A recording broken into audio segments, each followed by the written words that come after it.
So before you start building your Orumu for the Capricorn Cup, you should think about who should we actually use. And I'm sure you've seen the tier list by now, but let's talk a little bit more about the characters and why I think some of them are strong, why I think some of them are weak, and well, most of the cast isn't usable. So let's talk about it. Sprint Uma. So who actually has an A in Sprint that you can just build right off the bat?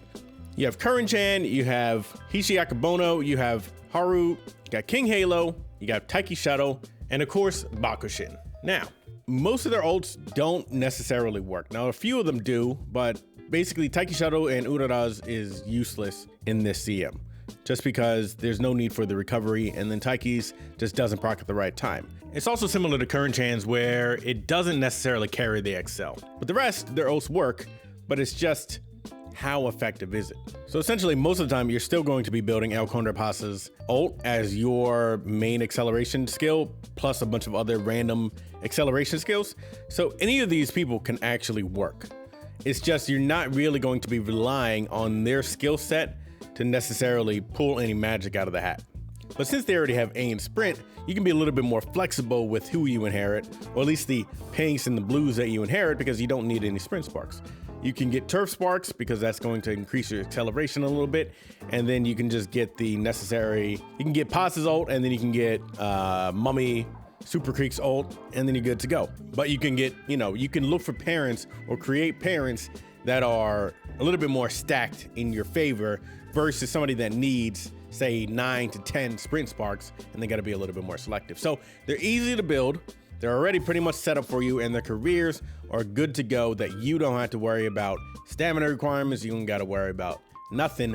You can just turn your brain off, you hit wit, you hit speed, and you're good to go. And that's the luxury of these Umas.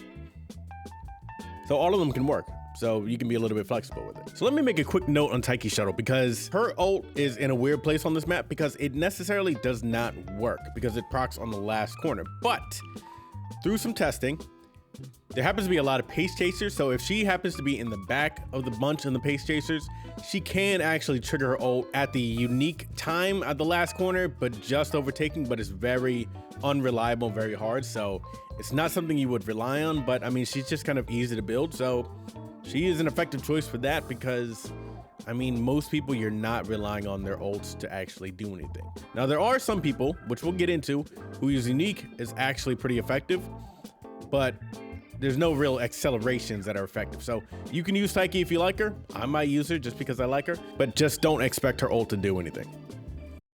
So let's look at the cast that don't have necessarily Sprint as their main focus. And the strongest is going to be El Condor Pasa. And the reason why El Condor is the strongest is because of her ult. So her ult procs at the perfect time, and if you were in first or second place and you proc it as her, you're probably going to win. Now, most people are probably going to run her as a pace chaser just because she's easier to build because she already has an A in pace.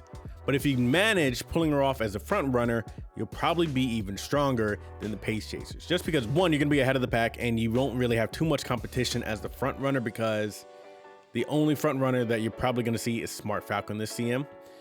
But it's a headache to make. So if you want to do it. I support you. But it's a tough one. But she's probably going to be the Uma that you see the most. She's going to be the gold ship of this CM. Now, the next one you're probably going to see a lot of is Air Groove. Because she has a C in Sprint, so she does not need much, and she gets 10% speed and 20% power. So it's pretty ideal for the CM. Aside from that, I mean, her career is pretty easy to run. There's no long tracks or anything that gets in the way, so you don't really have to worry about stamina still. And her ult actually does something. Now, her ult is not an acceleration, but it is a speed bonus, so it works. But this is where it gets a little bit tricky, because do you run her as a late surger or a pace chaser? And that is still requiring some testing. I've ran her as both. Right now, there's a lot of pace chaser in lobbies, so if you are a late surger, you just end up very far behind, and it's a pretty tough look to try to catch up at that final corner and, a little bit near it. But she is pretty strong in both, so I don't think you can go wrong choosing either one. As a late surger, you have access to some other accelerations. As a pace chaser, some good inherits. So it's up to you to decide what you want to use. The next one you're going to see a ton of is probably Smart Falcon, because she's pretty easy to build. You just need a lot of turf sparks, but then she is good to go. And she is in a weird place with this CM because her ult can proc in the beginning, or it can proc at the perfect time during the end in the Excel zone, giving her another boost. Like every other Excel besides Pasa's, I mean, it's just a gamble. So you just kind of have to gamble and hope to get lucky. And she's good, she's strong. So you're probably gonna see a lot of her. Let's talk about the next simp, and that is Agnes Digital. Now she is another one with an F rating in her sprint.